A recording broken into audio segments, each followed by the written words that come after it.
दोस्तों, मां बनने का एहसास बहुत ही सुखद होता है, मगर प्रेगनेंसी के 800 महीनों में महिलाओं को कई तरह की सावधानियां बरतनी पड़ती है। शिशु शारीरिक और मानसिक रूप से स्वस्थ पैदा हो, इसके लिए यह जरूरी होता है कि गर्भाशय पर किसी तरह का दबाव न आए और जरूरी पौष्टिक तत्व उसे मिलते रहें। प्रेगनेंसी के दौरान अगर महिला को यात्रा करनी पड़े तो उन्हें विशेष सावधानी बरतनी जरूरी होती है। यात्रा के दौरान लगने वाले झटके, पेट पर दबाव या फिर किसी दुर्घटना की स्थिति में शिशु को नुकसान पहुंच सकता है। कई बार गर्भपात की भी स्थिति बन जाती है। तो आइए आपको बताते हैं कि प्रेगनेंसी के दौरान ट्रेवल करते समय किन बातों का ध्यान रखना जरूरी होता है। प्रेगनेंसी के दौरान यात्रा करना उन महिलाओं के लिए हानिकारक हो सकता है जिन्हें हाई रिस्क प्रेगनेंसी होती है या फिर जिन्हें डॉक्टर ने पूरी तरह से आराम करने की सलाह दी होती है। प्रेगनेंसी का दूसरे टाइमेस्टर यानी कि 3 से 6 महीने के बीच आप जरूरी होने पर सफर कर सकते हैं। सेफ ट्रेवल के साथ यह भी आवश्यक होता है कि आप ऐसी जगह पर ना जाएं जहां किसी संक्रमित बीमारी का प्रकोप फैला हो। वैसे ट्रेवलिंग के लिए 14 से 18 हफ्तों के बीच का समय चुनना चाहिए, क्योंकि उस समय ना तो गर्भपात की संभावना होती है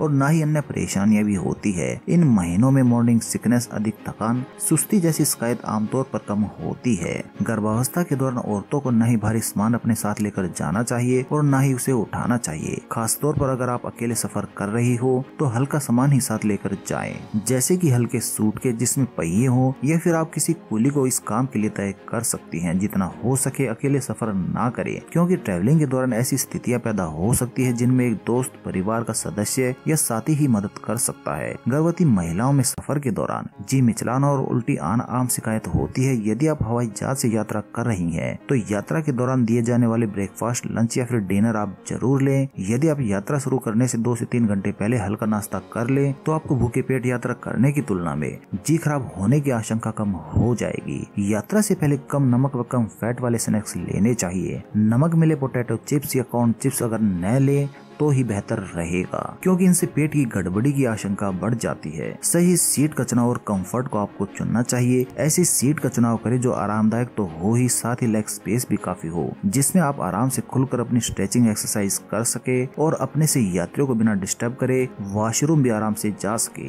एक ही पोस्चर में ना बैठे रहे और हो सके तो पोस्चर्स बदलती रहें। इससे आपकी बॉडी में ब्लड सर्कुलेशन सुचारू रूप से चलता रहेगा। यदि आप ट्रेन से सफर करने का कार्यक्रम बना रही हैं, तो कोशिश कीजिए कि आप लोअर बर्थ यानी कि नीचे वाली सीट ही लें। यात्रा के दौरान फैशन के चक्कर में टाइट कपड़े या फिर हील्स वाली सैंडल इत्यादि का इस्तेमाल न करें। कार में बहुत ज्यादा सिकुड़ कर न बैठे, बल्कि पैर फैलाते हुए ऐसे बैठे जिससे आप आसानी से पैर हिला सके और ऐंठन या फिर अकड़न होने पर आपको अपना पोस्चर बदलने में दिक्कत न हो। सो फ्रेंड्स, आज की वीडियो में बस इतना ही। Thanks for watching our video.